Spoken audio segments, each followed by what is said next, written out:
Assalamualaikum warahmatullahi wabarakatuh. Perkenalkan, nama saya Septian Dwi Caksono, NIM 2018-023-0034, Prodi Teknik Elektro Universitas Hang Tuah Surabaya.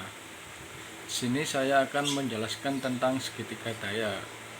Segitiga daya di dalamnya terdapat daya semu, daya reaktif, dan daya nyata. Kita mulai dari daya semu.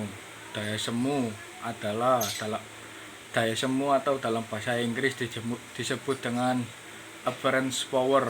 Daya semu adalah daya yang dihasilkan dari perhitungan listrik sebelum dibebani beban listrik.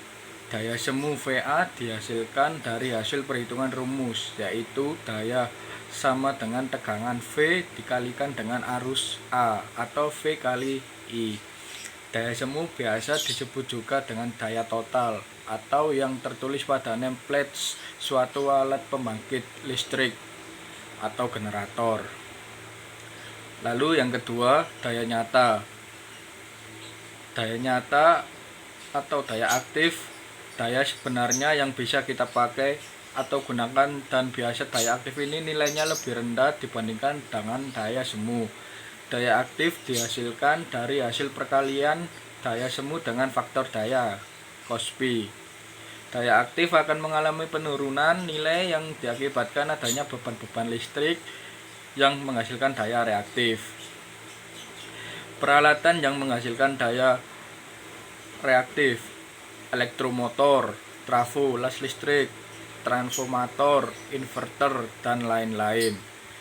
Daya reaktif, daya selanjutnya yang terdapat dalam instalasi listrik 3 fase adalah daya reaktif. Daya reaktif sendiri adalah daya yang mengakibatkan terjadinya kerugian daya atau daya yang mengakibatkan terjadinya penurunan nilai faktor daya cos pi.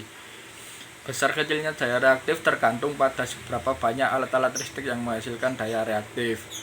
Contohnya adalah setrika, kipas angin, lampu, dan lain-lain.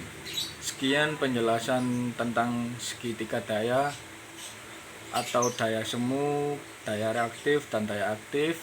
Kurang lebihnya mohon maaf yang sebesar-besarnya. Wabillahi taufik wal hidayah. Wassalamualaikum warahmatullahi wabarakatuh.